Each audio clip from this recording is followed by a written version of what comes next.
இல்லாத ஒண்ணு இருக்கிற மாதிரி நம்ப வைக்கப்பட்ட ஒரு பெரிய பொய் தான் கடவுள்னு சொல்லி முடிக்கிறேன். பட்டையும் ஹோம் டாலருமா இருக்கீங்க. கடவுளை பத்தின உங்க ஐடியா என்ன?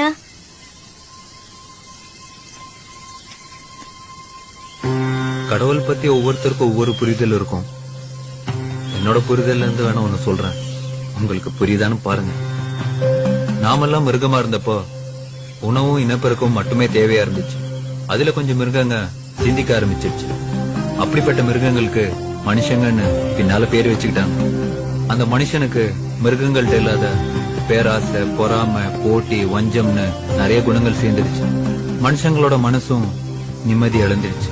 அப்பதான் ஏண்டா நிம்மதியே இல்லன்னு உட்கார்ந்து அமைதியை யோசிக்கதான் கோயில்களை கட்டி வச்சாங்க.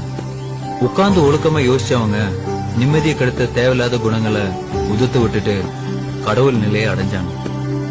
அந்த கடவுள் நிலையை அடைஞ்சவங்க கொடுத்துட்டு போன சிலபஸ்